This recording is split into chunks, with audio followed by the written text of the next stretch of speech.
Hello students. तो कैसे हैं आप सभी। उम्मीद करता हूं आप सभी एकदम बढ़िया होंगे। तो आज हम स्टार्ट करने जा रहे हैं क्लास 11th का चैप्टर सेकंड, जिसका लास्ट टॉपिक है हमारे पास सिग्निफिकेंट नंबर्स, सार्थक अंक। अधिकांश स्टूडेंट्सों को ये मतलब समझ में कम आता है या उनको ये रटना पड़ता है, लेकिन आज के इस लेक्चर में सार्थक अंक उनके लिए बिल्कुल इजी हो जाएगा। केमिस्ट्री में भी सार्थक अंक यही चलता है जो फिजिक्स में चलता है, या ये मान लीजिए जो फिजिक्स में सार्थक अंक चलते हैं वही केमिस्ट्री में चलते हैं। तो आज का जो ये लेक्चर होने वाला है बड़ा ही इंटरेस्टिंग लेक्चर होने वाला है, ठीक है। और सार्थक अंक आपके लिए बिल्कुल इजी से इजी लेकर मैं आपको बताऊंगा और आपको बहुत ही मजा आने वाला है इस लेक्चर में। सार्थक अंक आपके लिए क्लियर होने वाला है, बस कुछ देर की बात, उसके बाद आप सार्थक अंक आपकी मुट्ठी में होगा, ठीक है। तो मैं हितेश शर्मा स्वागत करता हूं आपके अपने ब्यूटीफुल से प्लेटफॉर्म LHS फिजिक्स पॉइंट में। कॉपी पेन निकाल लीजिए, नोट्स बनाना स्टार्ट करें। और इसके जो नोट्स हैं हर लेक्चर के, वो डिस्क्रिप्शन में जो टेलीग्राम की लिंक है उसको ज्वाइन करें। वहां पर आप इनकी PDF को डाउनलोड कर सकते हैं और वहां ये नोट्स क्या है अवेलेबल है। लेकिन ज्यादा बेटर होगा कि आप अपने नोट्स अपने हैंड रिटन ही बनाएं, अपने हाथों से ही बनाएं, ठीक है। तो स्टार्ट करते हैं हम सार्थक अंक। चलिए, आज का हमारा टॉपिक रहेगा सार्थक अंक।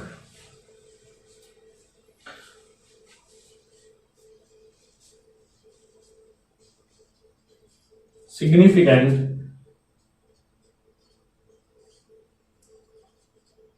फिगर्स, ठीक है। यह है हमारे पास सार्थक अंक।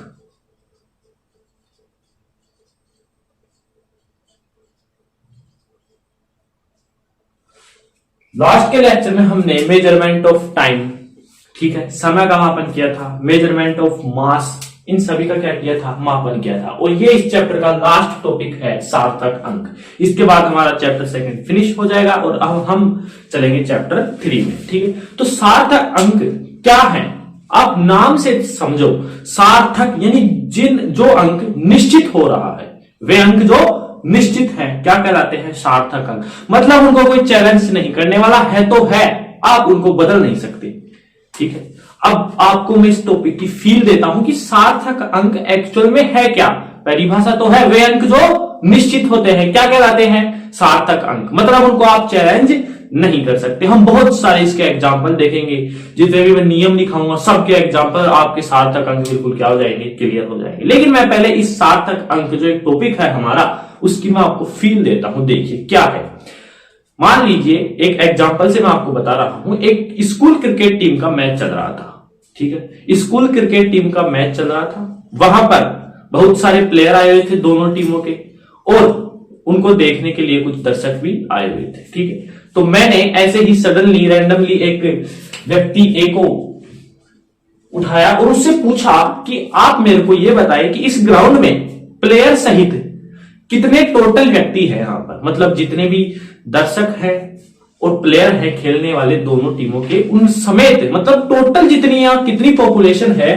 तो ए ने आंसर दिया मेरे को कि यहां पर लगभग 800 है। उसने मतलब आप कह सकते हैं लगभग क्या है, 800। ये लगभग का चिन्ह होता है इस प्रकार से, ठीक है। लगभग उसने बताया 800 है। मैंने पूछा क्या एग्जैक्ट आप श्योर हो कि ये 800 ही है।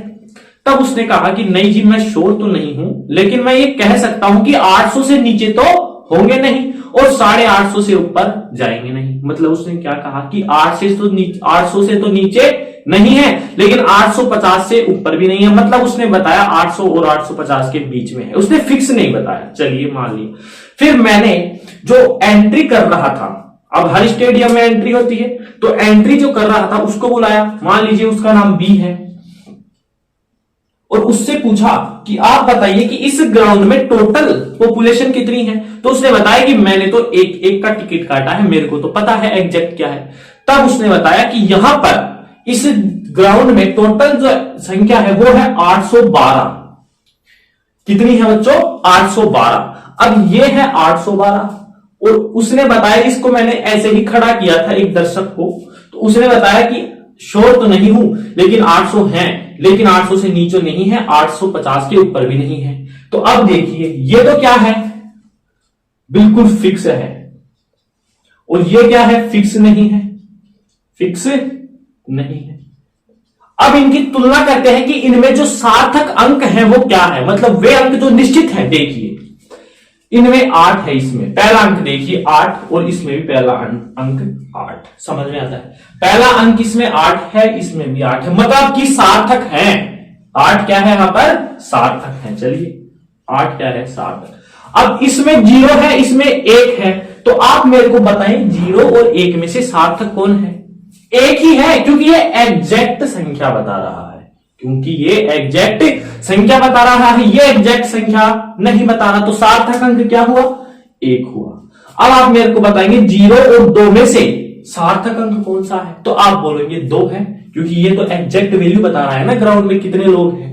तो हमारे पास सार्थक अंक कौन कौन से हो गए, 8 1 2, यानी 812 हमारे पास क्या है, सार्थक अंक है, जिसमें सार्थक अंकों की संख्या कितनी है, सिग्निफिकेंट फिगर्स की 3, कितनी है, 3। तो इसमें हमारे पास 3 सार्थक अंक है, इसमें हमारे पास केवल 1 सार्थक अंक है, इसमें हमारे पास केवल 1 सार्थक अंक है।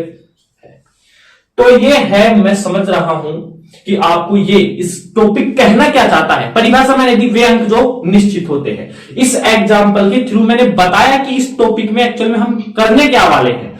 तो ये देखिए इसमें केवल एक ही सार्थक डिजिट था, वो क्या था, 8। इसमें 8 1 2 3 सार्थक अंक है। ये एग्जैक्ट वैल्यू शो कर रहा है और ये क्या कर रहा है, फिक्स वैल्यू शो नहीं कर रहा है। ठीक है, समझ में आया। तो ये था सार्थक अंक का एम, जो कि हम इसको कुछ रूल्स हैं, इसके कुछ नियम हैं, उनको हम लिखते हुए चलेंगे और फिर आपको सार्थक अंक क्लियर हो जाएगा। तो ये था सार्थक अंक का एक एग्जाम्पल, ब्यूटीफुल सा। ठीक है, तो अब हम चलते हैं सार्थक अंकों के कुछ नियम्स में। तो इस एग्जाम्पल से मैं लिख सकता हूं कि वे अंक जो निश्चित होते हैं, वे अंक जो निश्चित होते हैं सार्थक अंक कहलाते हैं। अभी देखा, एक 800 था, एक 812। 812 में तो तीनों डिजिट ही क्या थे, निश्चित थे, लेकिन 800 में तो एक ही था। समझ में आया। तो यह था सार्थक अंक। अब हम लिखेंगे सार्थक अंकों के कुछ नियम कि हम कैसे पहचान कर सकते हैं कि कोई संख्या दे दे। मान लीजिए कोई संख्या दे दी मेरे को 500, कोई दे दी 0.001, कोई दे दिया 5730। तो इनमें से सार्थक अंक कितने हैं, इसमें से एसएफ की संख्या कितनी है, इसमें एसएफ कितना है और इसमें एसएफ कितना है, ये हमें ज्ञात करना है। तो ये हमें कैसे पता होगा, सार्थक का मतलब समझ में आ गया कि वे अंक जो निश्चित है। अब आप देखोगे गणित के दृष्टिकोण से कि इसमें तो सभी अंक निश्चित है, 0 भी अपने आप में एक निश्चित है, लेकिन हम पढ़ रहे हैं फिजिक्स से। तो फिजिक्स से संख्या का सार्थक, यानी फिजिक्स के अनुसार कौन सी संख्या में कितने सार्थक अंक हैं, यानी कितने निश्चित अंक हैं, उसकी पहचान के लिए हमारे पास कुछ नियम है, वो हम लिखते हैं। चलिए, तो सबसे पहले आप लगाएंगे रूल नंबर 1, सार्थक अंकों की पहचान के नियम, जिसमें हम लगाएंगे रूल नंबर 1। सबसे पहला रूल नंबर 1 है, सभी अशून्य अंक सार्थक अंक होते हैं, सार्थक अंक होते हैं। अशून्य का मतलब है नॉन जीरो, यानी जीरो नहीं, इसके अलावा जितने भी हैं अशून्य, जीरो नहीं आएगा इसके अंदर, नॉन जीरो होगा, जीरो के अलावा जितने भी अंक हैं वो सभी क्या है, सार्थक अंक होते हैं। एग्जाम्पल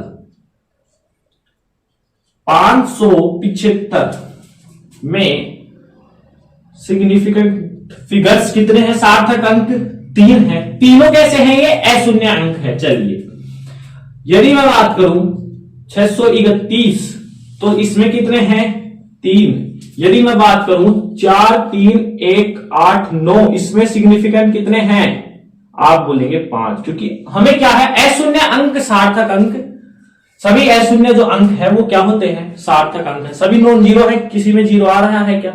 यदि मैं आपको एक और एग्जांपल दूं 3 8 1 5, तो इसमें सिग्निफिकेंट फिगर्स कितने हैं, 4 हैं।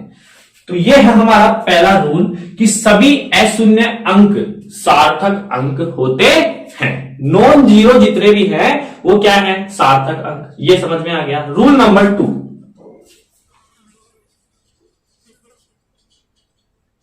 रूल नंबर 2 बड़ा बढ़िया है। देखो, सभी अशून्य अंकों के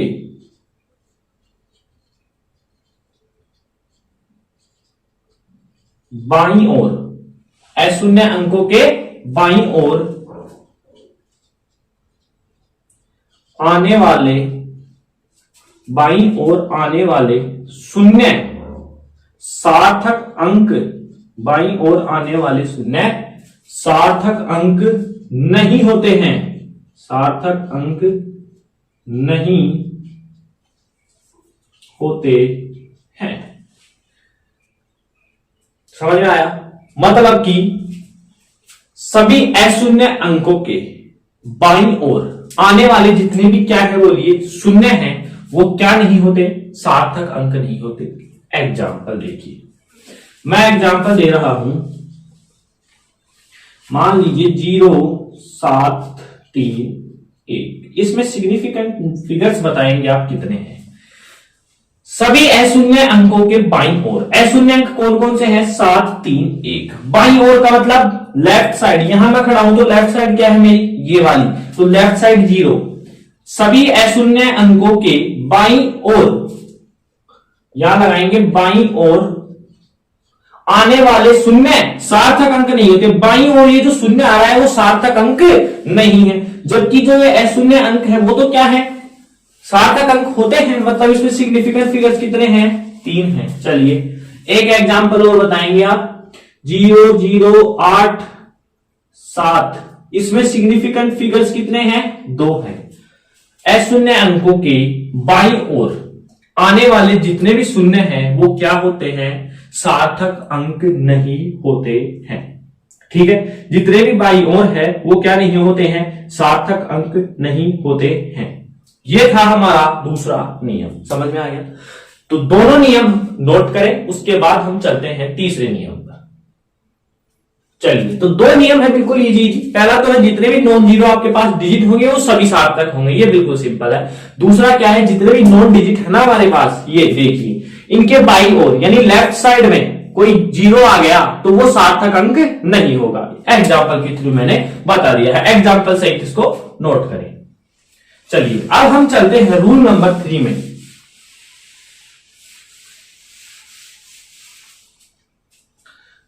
देखिए रूल नंबर 3 क्या है। रूल नंबर 3 है जितने भी संख्याओं में, यहां या ऐसे लिखें, जितनी भी संख्याओं में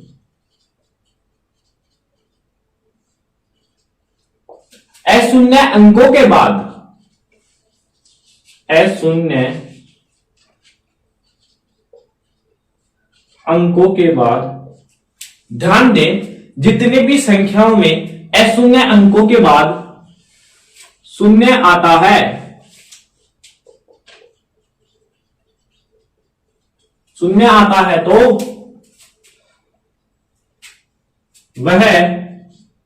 वह यानी कौन, शून्य सार्थक अंक नहीं होता है, सार्थक अंक नहीं होता है।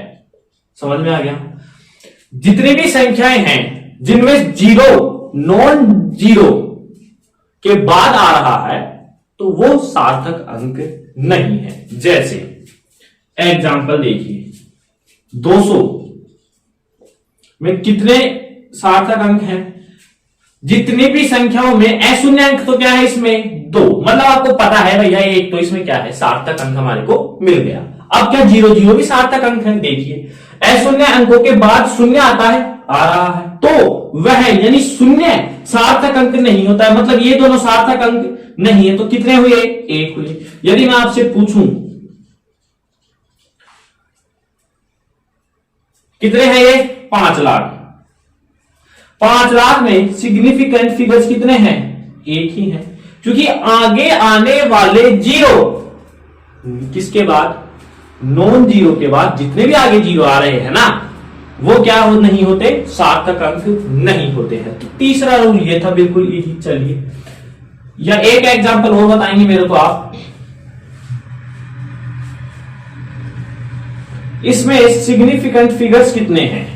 अब आप देखिए, आपका दूसरा रूल भी क्या हो जाएगा, रिकैप हो जाएगा। देखो, नॉन जीरो के पहले यदि कोई जीरो आता है बाई तरफ, तो वो सार्थक अंक होता है क्या, नहीं होता। यानी ये तो सार्थक अंक नहीं है, और इस नियम के अनुसार ये भी सार्थक अंक नहीं है। सार्थक अंक ये है, यानी सार्थक अंक कितना हो गया, 1 हो गया। ठीक है, अब चलते हैं हम रूल नंबर 4 में।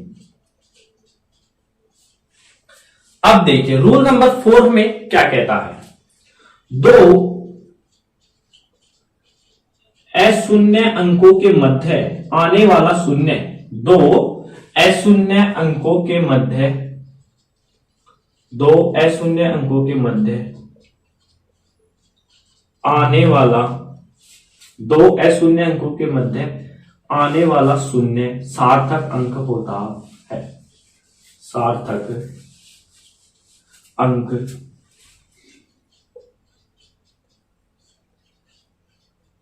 होता है। देखिए, चौथा नियम आ रहा है, दो अशून्य अंक यानी दो नॉन जीरो जो डिजिट हैं, यदि उनके बीच में कोई जीरो आ रहा है तो वो सार्थक अंक है। एग्जाम्पल देखेंगे आप,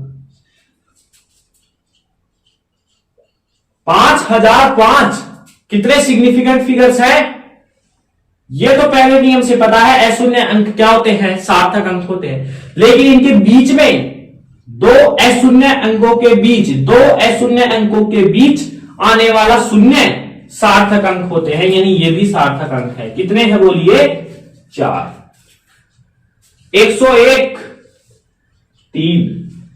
तो ये था हमारे पास रूल नंबर 4। यहां तक आप नोट करें। अब हम जा रहे हैं रूल नंबर 5 की ओर।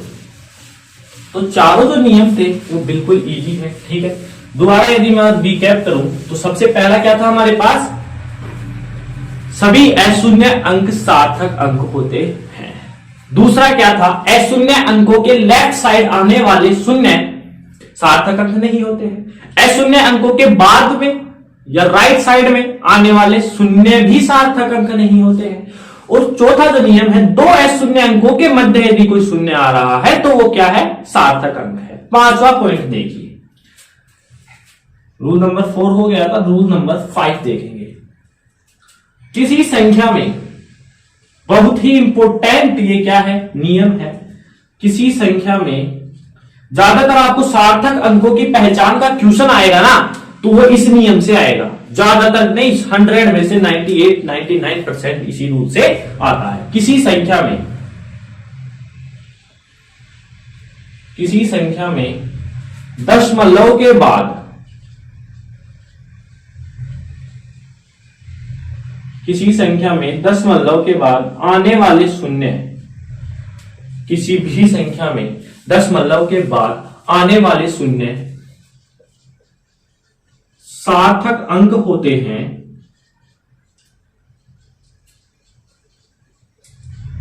यदि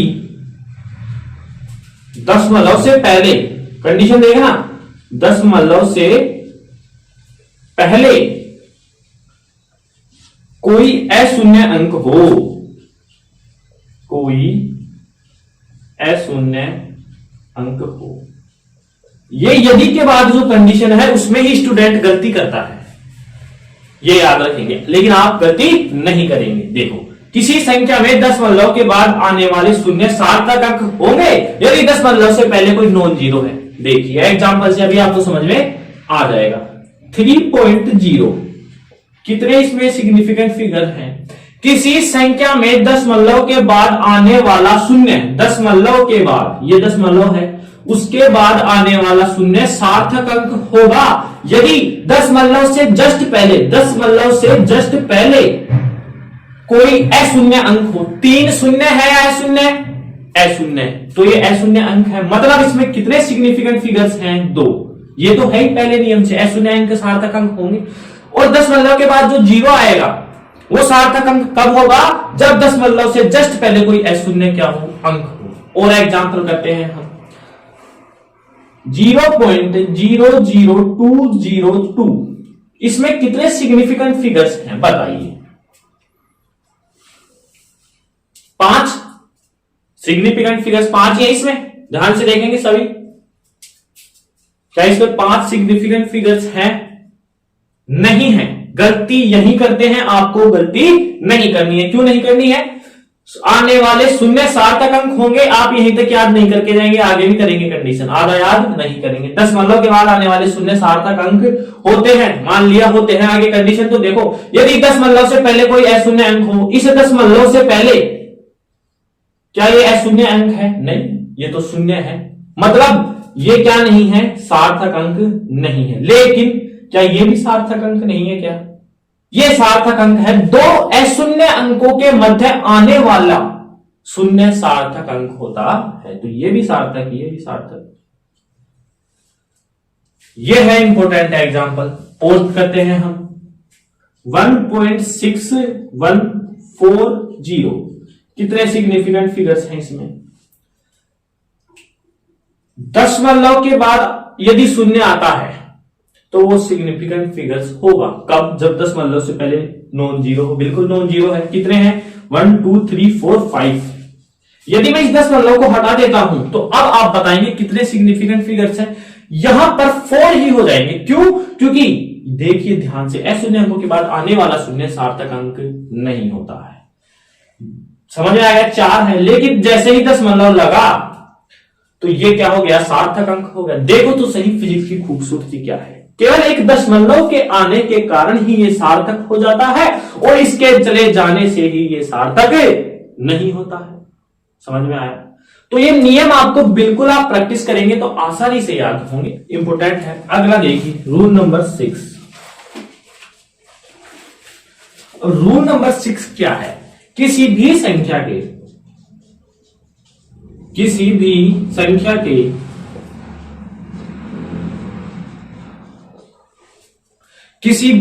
के मात्रकों में परिवर्तन करने पर, किसी भी संख्या के मात्रकों में परिवर्तन करने पर, कोई भी संख्या दे रखी है आपको, यदि उसके मैं मात्रक में परिवर्तन करूं तो सार्थक अंकों की संख्या अपरिवर्तित रहती है। करने पर, किसी भी संख्या के मात्रकों में परिवर्तित करने पर सार्थक अंकों की संख्या, सार्थक अंकों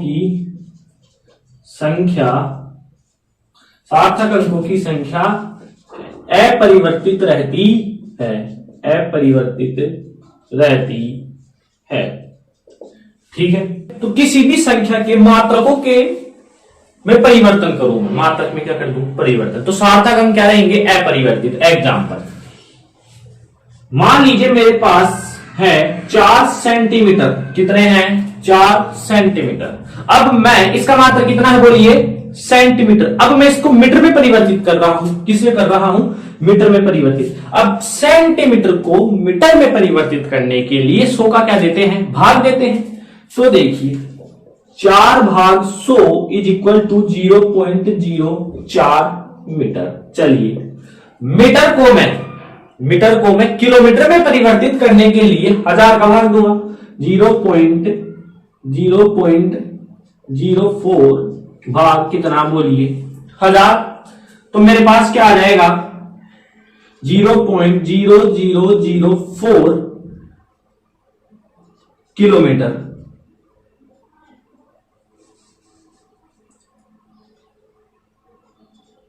ये आ जाएगा मेरे पास। ठीक है, किसका भाग दूंगा मैं? 0.04 में 1000 का भाग देता हूं तो मेरे पास आता है 0.00004 किलोमीटर। ठीक है, अब देखिए मैं आपको इसमें खैर क्या रहा है? मात्रकों में परिवर्तित किया हूं मैं, सेंटीमीटर को मीटर में, मीटर में किलोमीटर को, सेंटीमीटर को किसमें? मीटर में, मीटर में किसको? किलोमीटर में। तो मेरे पास सार्थक अंकों की संख्या समान रहनी चाहिए। इसमें कितने हैं? SF 1 है, अशून्य अंक सार्थक अंक होता है। इसमें कितने सिग्निफिकेंट फिगर्स हैं? 1 ही है, क्योंकि दशमलव के पहले कोई अशून्य अंक नहीं है, तो दशमलव के बाद आने वाला शून्य तो क्या नहीं होगा, सार्थक अंक होगा ही नहीं। तो इसमें सिग्निफिकेंट नंबर कितने हैं, एक है। और इसमें भी सिग्निफिकेंट नंबर कितने हैं, वही नियम लगेगा, कितने हैं बोलिए, एक है। यानी कि मात्रकों में यदि आप परिवर्तन करोगे तो आपका सार्थक अंकों में कोई परिवर्तन नहीं होगा। यह था हमारा रूल नंबर 6, नोट करें। चलिए अब हम चलते हैं सार्थक अंकों के आखिरी नियम में, जो कि वेरी वेरी इंपॉर्टेंट है। दो नियम इंपॉर्टेंट है इसके, कौन कौन से, 5वां और 7वां, जो कि मैं आपको बताने के लिए जा रहा हूं। तो रूल नंबर 7 वेरी इंपॉर्टेंट है, 5 भी इंपॉर्टेंट था। तो दो नियम बहुत इंपॉर्टेंट है, इंपॉर्टेंट तो सभी हैं, बिना किसी नियम के आप सार्थक अंकों की पहचान ही नहीं कर सकते। तो रूल नंबर 7 क्या है, देखो, वैज्ञानिक संकेतन, वैज्ञानिक संकेतन n गुणा 10 की घात n में n सार्थक अंक होते हैं, n सार्थक अंक होते हैं, ठीक है। वैज्ञानिक संकेतन n गुणा 10 की घात n में n ही है, ये जो n है अपने पास, ये वाला जो n है वो क्या है, यहां पर सार्थक अंक है। सबसे इंपॉर्टेंट सार्थक अंकों की पहचान के लिए वैज्ञानिक पद्धति या वैज्ञानिक संकेतन होता है। मतलब आपको कोई भी यदि देना कि सार्थक अंकों की पहचान करो, तो आपको n गुणा 10 की घात n में लिख लेना है। किस में लिख लेंगे, 10 की घात n गुणा 10 की घात n में। तो जो n होगी वो क्या होगा, सार्थक अंक। एक लाइन लिखेंगे आप नोट में, सार्थक अंकों की पहचान के लिए, सार्थक अंकों की पहचान के लिए परिशुद्ध यानी बिल्कुल शुद्ध, यथार्थ, एक्यूरेसी, श्योर, सार्थक अंक की पहचान के लिए परिशुद्धता के लिए वैज्ञानिक संकेतन में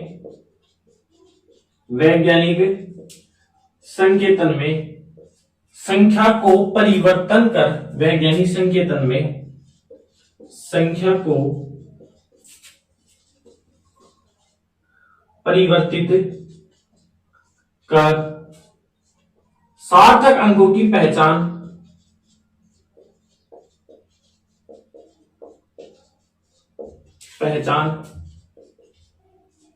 की जा सकती है।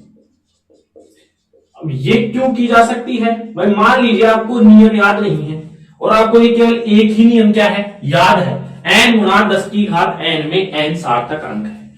तो इस नियम से आप बाकी के जो 6 नियम है उनको आसानी से आप फॉलो कर सकते हैं। सार्थक अंक की पहचान के लिए परिशुद्धता के वैज्ञानिक संकेतन, परिशुद्धता के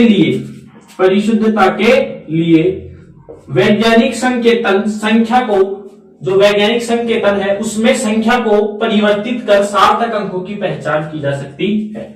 वैज्ञानिक संकेतन में संख्या को परिवर्तित कर सार्थक अंकों की पहचान की जा सकती है। जैसे मैं आपको एक सीधा सा एक एग्जांपल लूं, 3.834 गुणा 10 की घात 5, इसमें सिग्निफिकेंट फिगर्स कितने हैं, आप बोलेंगे 4 है, बिल्कुल सही है, n गुणा 10 की पावर n में आ गया।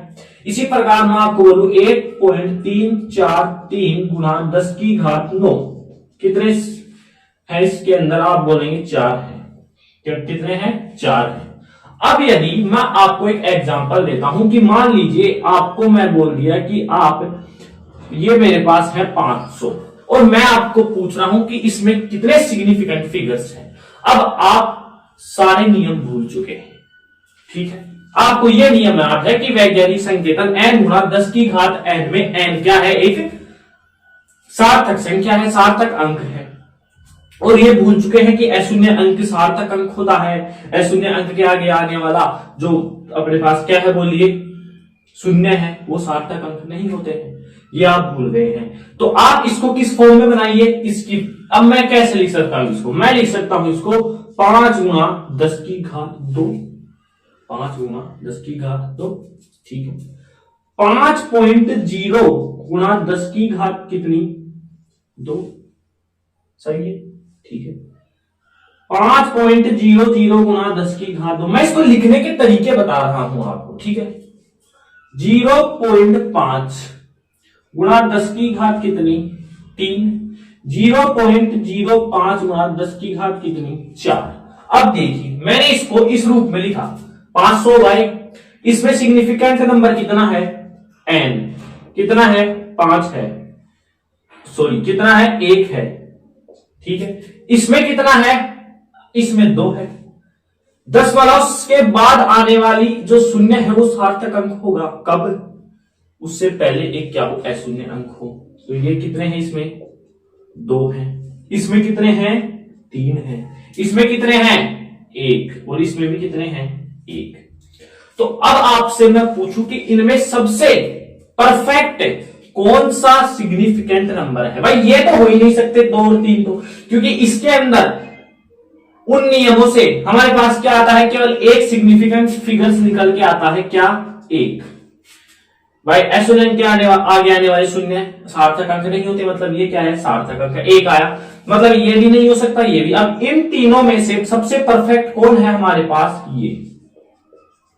ये क्या है सबसे परफेक्ट। क्यों है, क्योंकि हम चाहते हैं कि जो n है ना वो एक पूर्णांक से स्टार्ट हो, यानी 1 2 3 4 5 इनसे स्टार्ट हो, इसलिए सबसे परफेक्ट सिग्निफिकेंट फिगर कौन सा होगा, जिसमें 5 से स्टार्ट हो रहा है। ये भी नहीं होगा, ये भी नहीं होगा, ये होगा। तो ये थी आपकी वैज्ञानिक संकेतन की पद्धति। यदि आपको कभी कंफ्यूजन हो तो आप किसी भी संख्या को इस रूप में लिख सकते हैं n गुणा 10 की पावर n, जिसमें जो n होगा वो क्या होगा, आपका सार्थक अंक होगा, ठीक है। यहां तक आप नोट करें। चलिए, तो ये थे आपके पास कुछ नियम सार्थक अंकों के पहचान के लिए। उम्मीद करता हूं कि आपको ये बिल्कुल समझ में आए होंगे सातों के सातों नियम। दोबारा मैं रिकैप कर लेता हूं। पहला नियम, सभी अशून्य अंक सार्थक अंक होते हैं।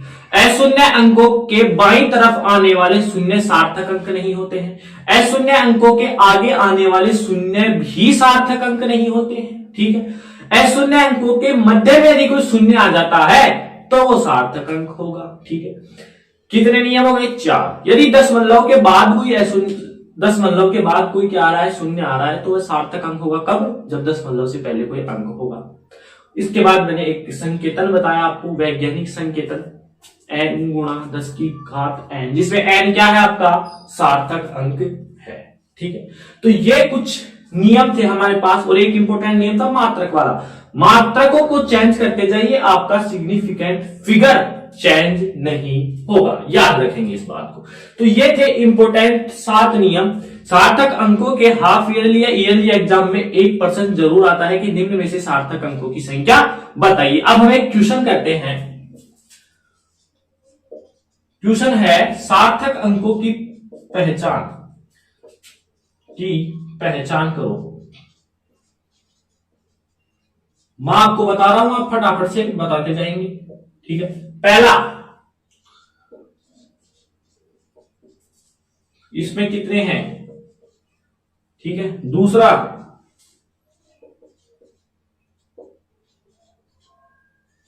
इसमें कितने हैं। तीसरा,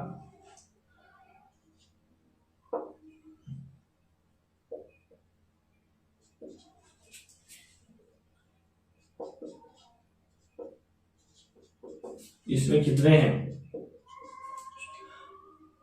चौथा देखेंगे आप, इनमें बताते जाएंगे आप। और हमारे पास आ रहा है इसमें कितने हैं, ठीक है।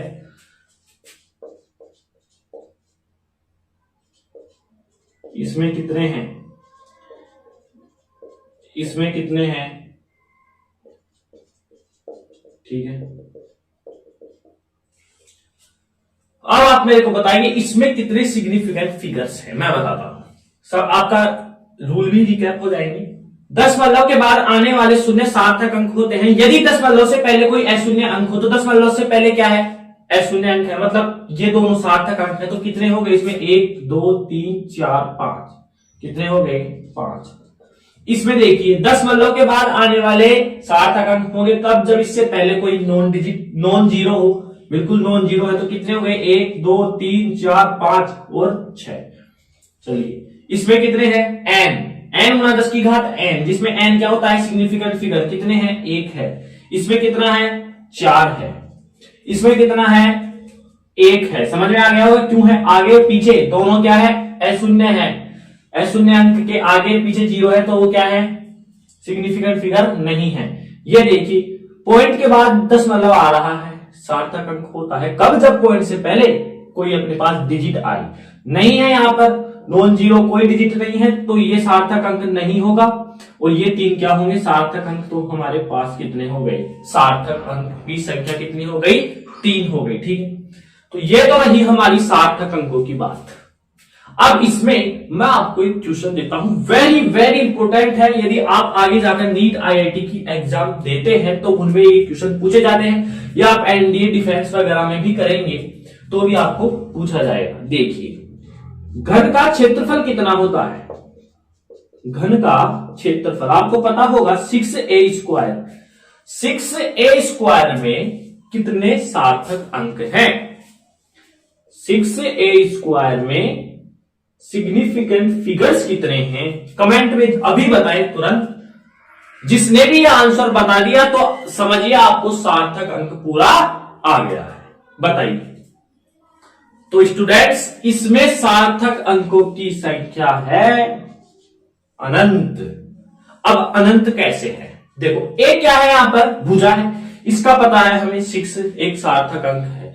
ए क्या है भुजा। अब भुजा आप अनुमान लगा सकते हैं कि 1 मीटर हो सकती है, 1 सेंटीमीटर हो सकती है। ठीक है, सेंटीमीटर मीटर से तो कोई परिवर्तन ही नहीं होगा सार्थक अंकों में, मैंने नियम बताया है।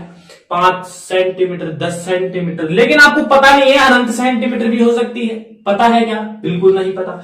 इसलिए हम कहते हैं कि 6a² या अपवर्ग का परिमाण ले लीजिए 4 गुना भुजा, उसमें भी सार्थक अंकों की संख्या कितनी होती है अनंत। सार्थक अंक क्या है, वे अंक जो निश्चित होते हैं, यहां पर हमारे पास भुजा निश्चित नहीं है, तो इसमें आप करके आएंगे अनंत। क्या करके आएंगे अनंत, समझ में आ गया।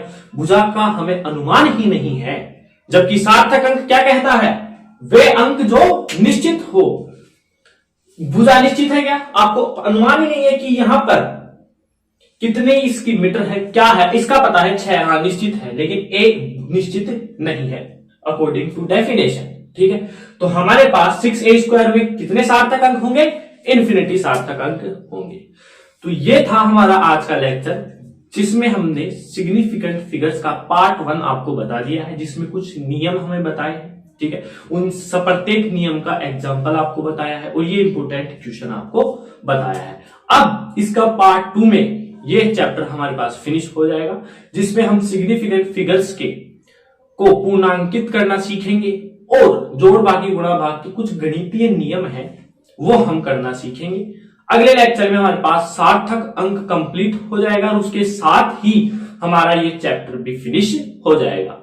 ठीक है, तो मिलते हैं एक नए लेक्चर के साथ सार्थक अंक पार्ट 2 में। तब तक के लिए आप सातों जो ये रूल्स हैं वो याद करें और एक्सरसाइज भी निकालें इनकी। ठीक है, और ज्यादा से ज्यादा इनको याद करें, तभी हम आगे का लेक्चर आपको समझ में आ पाएगा, आपको आगे का लेक्चर आसानी से समझ में आएगा। ठीक है, तो मिलते हैं नए लेक्चर के साथ, तब तक के लिए आप पढ़ाई करते रहें। All the very best.